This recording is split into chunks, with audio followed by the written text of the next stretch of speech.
പ്രിയപ്പെട്ടവരെ, ഈ വീഡിയോയിൽ നമ്മൾ ക്ലാസ് എടുക്കുന്നത് പൊളിറ്റിക്കൽ കൾച്ചറുമായി ബന്ധപ്പെട്ട കാര്യങ്ങളാണ്. രാഷ്ട്രീയ സംസ്കാരത്തെക്കുറിച്ചാണ്, പൊളിറ്റിക്കൽ കൾച്ചറിനെ കുറിച്ചാണ് ഈ വീഡിയോയിൽ പറയുന്നത്. ഒരു രാഷ്ട്രീയ വ്യവസ്ഥയെ മനസ്സിലാക്കാൻ, ഒരു രാഷ്ട്രീയ വ്യവസ്ഥയെ വിശകലനം ചെയ്യാൻ അതിൻ്റെ രാഷ്ട്രീയ ഘടനയുടെ അടിസ്ഥാനത്തിൽ മാത്രമല്ലെന്നും അവിടെയുള്ള രാഷ്ട്രീയ സംസ്കാരത്തെ കൂടി, അവിടെയുള്ള പൊളിറ്റിക്കൽ കൾച്ചറിനെ കൂടി വിശകലനം ചെയ്യണം എന്നും ചില ആധുനിക രാഷ്ട്രീയ ചിന്തകർക്ക് മനസ്സിലായി.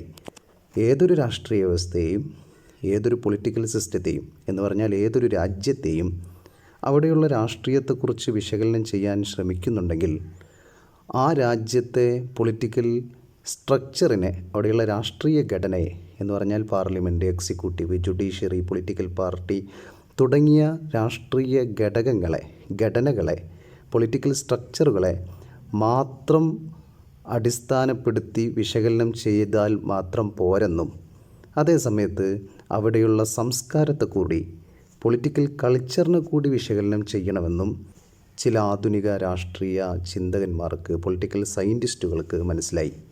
1960കളിലാണ് ആധുനിക രാഷ്ട്രീയ വിശകലന രീതിയിലേക്ക് പൊളിറ്റിക്കൽ കൾച്ചർ കൂടി കടന്നു വരുന്നത്.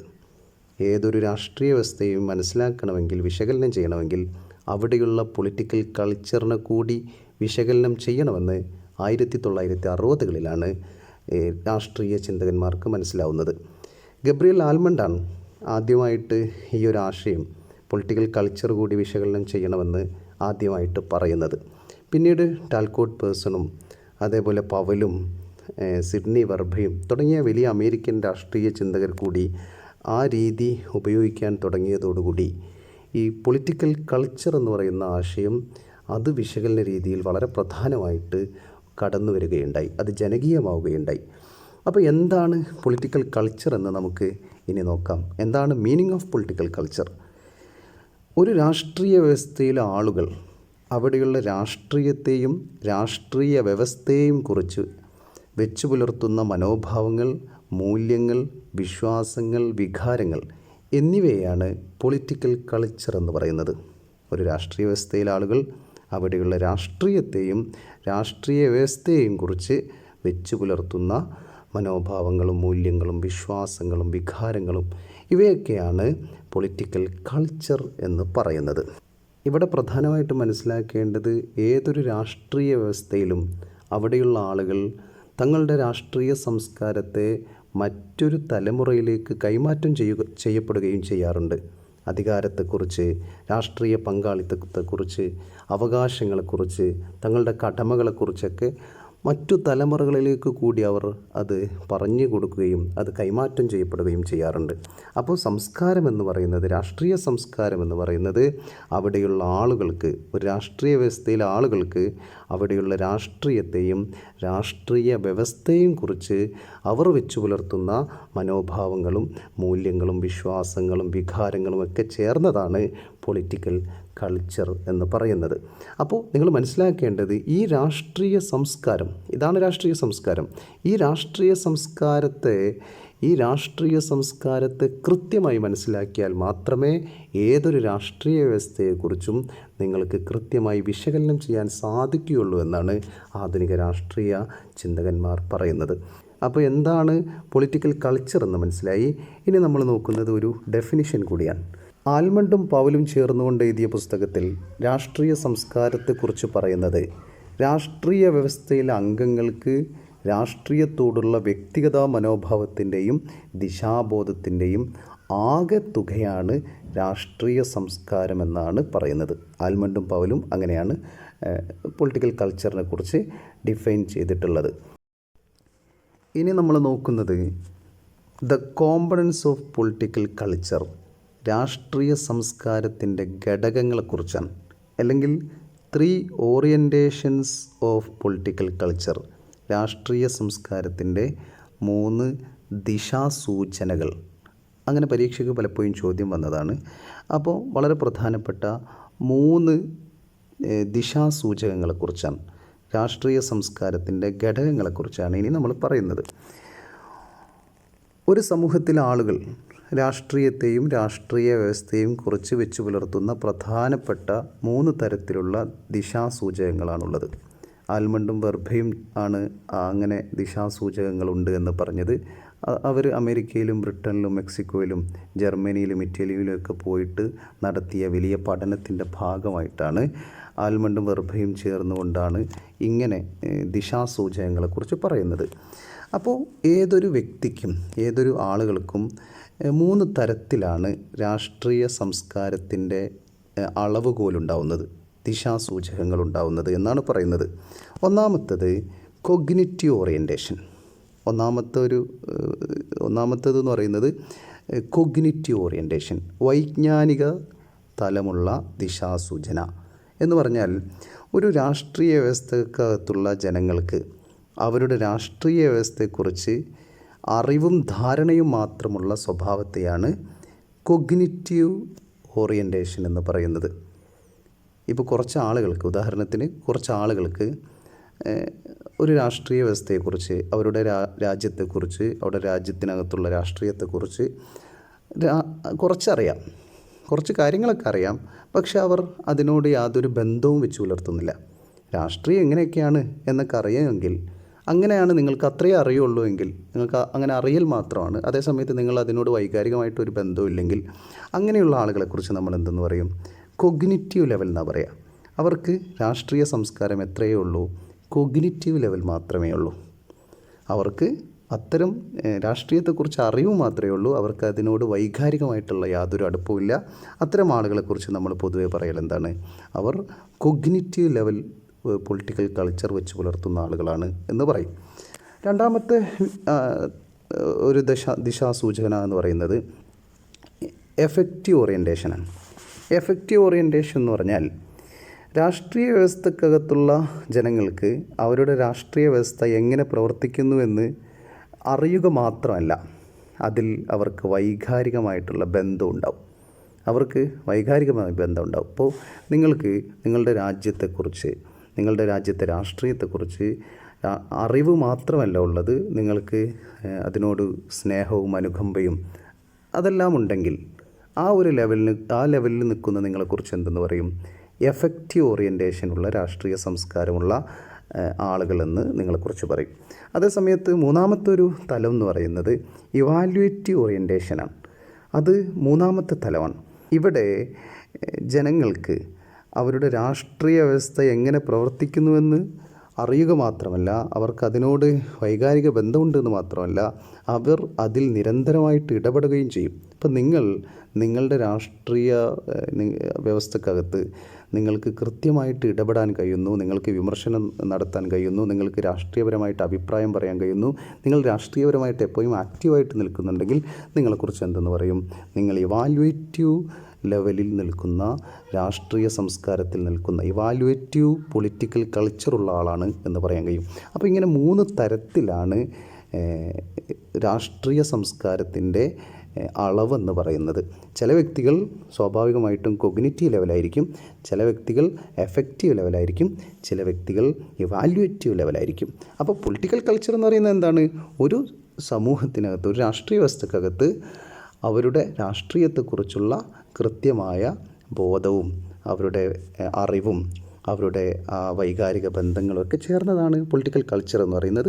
അത് തന്നെ പല ലെവലിലാണ്. ചിലർ കൊഗ്നിറ്റീവ് ലെവലിലായിരിക്കും, ചിലർ എഫക്റ്റീവ് ലെവലിലായിരിക്കും, ചിലർ ഇവാലുവേറ്റീവ് ലെവലിലായിരിക്കും. ഇങ്ങനെ 3 ലെവലിലാണ് ആളുകൾ രാഷ്ട്രീയ സംസ്കാരത്തിൻ്റെ തലങ്ങൾ വെച്ച് പുലർത്തുന്നത് എന്നാണ് പറഞ്ഞത്. ഇനി നമ്മൾ പറയുന്നത് different kinds of political culture. വ്യത്യസ്ത തരത്തിലുള്ള രാഷ്ട്രീയ സംസ്കാരം ലോകത്ത് നിലനിൽക്കുന്നുണ്ട് എന്നാണ് ആൽമണ്ടും വെർബയും ചേർന്നുകൊണ്ട് ദ സിവിക് കൾച്ചർ എന്ന പുസ്തകത്തിൽ പറയുന്നത്. ലോകരാജ്യങ്ങൾക്കിടയിൽ തന്നെ വ്യത്യസ്ത തരത്തിലുള്ള രാഷ്ട്രീയ സംസ്കാരമാണ് നിലനിൽക്കുന്നത് എന്നാണ് ഇവർ കണ്ടെത്തിയത്. ലോകം മൊത്തത്തിൽ മനസ്സിലാക്കി പഠിച്ച് അവർ പറഞ്ഞതാണ്. ഇങ്ങനെ വ്യത്യസ്ത തരത്തിലാണ് ലോകത്ത് രാഷ്ട്രീയ സംസ്കാരം വെച്ചു പുലർത്തുന്നത് എന്നാണ്. അതിൽ അവർ പറയുന്നത് ഒന്നാമത്തെ ഒരു ഘട്ടം എന്ന് പറയുന്നത്, ഒന്നാമത്തെ ഒരു തരം എന്ന് പറയുന്നത് പെരോക്കിയൽ പൊളിറ്റിക്കൽ കൾച്ചർ നിലനിൽക്കുന്ന രാജ്യങ്ങളുണ്ട് എന്നാണ്. പരോക്കിയൽ പൊളിറ്റിക്കൽ കൾച്ചർ എന്ന് പറയുന്നത് രാഷ്ട്രീയ വ്യവസ്ഥയെക്കുറിച്ച് അവിടെയുള്ള വ്യക്തികൾക്ക് യാതൊരു ധാരണയും യാതൊരു വിവരവും നിലനിൽക്കാത്ത രാഷ്ട്രീയ സംസ്കാരം നിലനിൽക്കുന്ന രാജ്യങ്ങൾ ലോകത്തുണ്ട്. അതിനെക്കുറിച്ചാണ് പരോക്കിയൽ പൊളിറ്റിക്കൽ കൾച്ചറുള്ള രാജ്യങ്ങളെന്ന് പറയുന്നത്. ആഫ്രിക്കയിലെ ഗോത്ര സമൂഹങ്ങൾ, ഇന്ത്യയിൽ തന്നെ ചില ഉത്തരേന്ത്യൻ നാടുകളൊക്കെ നമുക്കതിന് ഉദാഹരണമായിട്ട് പറയാം. എന്ന് പറഞ്ഞാൽ അവർക്ക് ഇവിടെയുള്ള രാഷ്ട്രീയത്തെക്കുറിച്ചോ രാഷ്ട്രീയ പ്രവർത്തനങ്ങളെക്കുറിച്ചോ ഒന്നും അറിയില്ല. ആഫ്രിക്കൻ ഗോത്ര നാടുകളെക്കുറിച്ച് അവരുടെ ജീവിതവുമായി ബന്ധപ്പെട്ട് അവരുടെ ദാരിദ്ര്യം, അവരുടെ പ്രശ്നം, അവരുടെ പ്രയാസമായിട്ട് അവർ മുന്നോട്ട് പോകും. അതല്ലാതെ അവിടെയുള്ള രാഷ്ട്രീയത്തെക്കുറിച്ചോ അവിടെ ഭരണാധികാരികളെക്കുറിച്ചോ അവിടെയുള്ള ഗവൺമെൻറ്റൽ സംവിധാനങ്ങളെക്കുറിച്ചോ ഒന്നും അറിയില്ല. അങ്ങനെ ഒന്നും അറിയാത്ത രാഷ്ട്രീയ സംസ്കാരം നിലനിൽക്കുന്ന ആളുകളെക്കുറിച്ച്, അത്തരം രാഷ്ട്ര വ്യവസ്ഥയെക്കുറിച്ചാണ് പരോക്കിയൽ പൊളിറ്റിക്കൽ കൾച്ചർ എന്ന് ആൽമണ്ടും വെർബയും പറയുന്നത്. രണ്ടാമത്തെ ഒരു പൊളിറ്റിക്കൽ കൾച്ചർ നിലനിൽക്കുന്ന രാജ്യം എന്ന് പറയുന്നത് സബ്ജക്റ്റ് പൊളിറ്റിക്കൽ കൾച്ചർ നിലനിൽക്കുന്ന രാജ്യമാണ്. സബ്ജക്റ്റ് പൊളിറ്റിക്കൽ കൾച്ചർ നിലനിൽക്കുന്ന രാജ്യം എന്ന് പറഞ്ഞാൽ രാഷ്ട്രീയ വ്യവസ്ഥയെക്കുറിച്ച് ജനങ്ങൾക്ക് കൃത്യമായ ബോധമുണ്ട്. എന്നാൽ ഇവിടെ ജനങ്ങൾക്ക് രാഷ്ട്രീയ കാര്യങ്ങളിൽ ഇടപെടാൻ താല്പര്യമില്ല. രാഷ്ട്രീയത്തെക്കുറിച്ച് കൃത്യമായ ധാരണയൊക്കെയുണ്ട്, ബോധമുണ്ട്. പക്ഷേ രാഷ്ട്രീയ കാര്യങ്ങളിൽ അവിടെയുള്ള ജനങ്ങൾക്ക് ഇടപെടാനൊന്നും താല്പര്യമില്ല. ഇത്തരം രാഷ്ട്രീയ സംസ്കാരം നിലനിൽക്കുന്ന രാജ്യങ്ങളെക്കുറിച്ചാണ് സബ്ജക്റ്റ് പൊളിറ്റിക്കൽ കൾച്ചർ എന്ന് പറയുന്നത്. രാഷ്ട്രീയത്തെക്കുറിച്ച് കൃത്യമായ ധാരണയുണ്ടായിരിക്കും, പക്ഷേ രാഷ്ട്രീയത്തിൽ യാതൊരു ഇടപെടലും നടത്താൻ അവർക്ക് താല്പര്യമൊന്നുമില്ലാത്ത അത്തരം രാജ്യങ്ങൾ ലോകത്തുണ്ട്. ആ രാജ്യങ്ങളെക്കുറിച്ച് സബ്ജക്റ്റ് പൊളിറ്റിക്കൽ കൾച്ചർ എന്നാണ് പറയുന്നത്. കിഴക്കൻ യൂറോപ്യൻ രാജ്യങ്ങളിലും ആഫ്രിക്കയിലെയും ഏഷ്യയിലെയും പുതുതായി സ്വതന്ത്രമായ രാജ്യങ്ങളിലും ഈ സംസ്കാരം നിലനിൽക്കുന്നു എന്ന് അവർ കണ്ടെത്തി പറയുന്നുണ്ട്, ഉദാഹരണമായിട്ട് പറയുന്നുണ്ട്. മറ്റൊരു പൊളിറ്റിക്കൽ കൾച്ചർ നിലനിൽക്കുന്നതാണ് പാർട്ടിസിപ്പൻ്റ് പൊളിറ്റിക്കൽ കൾച്ചർ എന്ന് പറയും. രാഷ്ട്രീയ വ്യവസ്ഥയെക്കുറിച്ച് ജനങ്ങൾക്ക് കൃത്യമായ ബോധമുണ്ട്. മാത്രമല്ല ആളുകൾ രാഷ്ട്രീയ വ്യവസ്ഥയിൽ പങ്കെടുക്കാനും അതിൻ്റെ പ്രവർത്തനത്തെ സ്വാധീനിക്കാനും വളരെ താല്പര്യമുള്ളവരാണ്. ഇത്തരം രാഷ്ട്രീയ സംസ്കാരം നിലനിൽക്കുന്ന രാജ്യങ്ങളെ പാർട്ടിസിപ്പൻ്റ് പൊളിറ്റിക്കൽ കൾച്ചർ എന്നാണ് വിശേഷിപ്പിക്കുന്നത്. ഇവിടെയുള്ള ജനങ്ങൾ രാഷ്ട്രീയ വ്യവസ്ഥയിൽ കൃത്യമായി ഇടപെടുകയും കൃത്യമായി ആവശ്യങ്ങൾ ഉന്നയിക്കുകയും സമരങ്ങൾ നടത്തുകയും, ഇപ്പോൾ കേരളത്തിലേക്ക് നമുക്ക് ഉദാഹരണം എടുക്കുകയാണെങ്കിൽ കേരളമൊക്കെ ഒരു പാർട്ടിസിപ്പൻ്റ് പൊളിറ്റിക്കൽ കൾച്ചറിന് ഉദാഹരണമായിട്ട് പറയാം.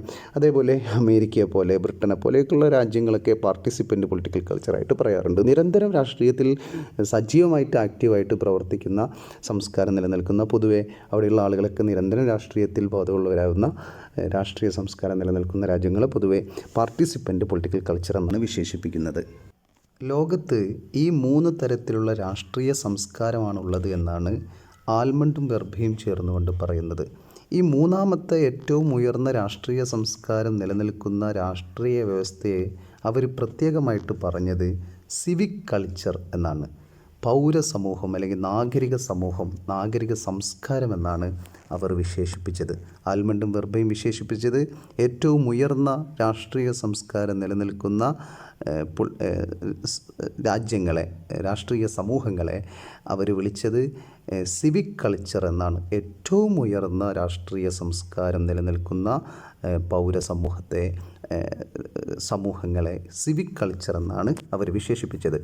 രാഷ്ട്രീയ സംസ്കാരത്തിൻ്റെ ഏറ്റവും ഉയർന്ന തലമാണ് ഇവിടെയുള്ളത്. അപ്പോൾ ഏറ്റവും ഉയർന്ന രാഷ്ട്രീയ സംസ്കാരം നിലനിൽക്കുന്ന സമൂഹങ്ങൾ ഏറ്റവും ഉയർന്ന രാഷ്ട്രീയ ബോധം നിലനിർത്തുന്നവരാണ്. അതുകൊണ്ട് തന്നെ അവർ സിവിക് കൾച്ചറാണ് എന്നാണ് ആൽമണ്ടും വെർബയും പറയുന്നത്.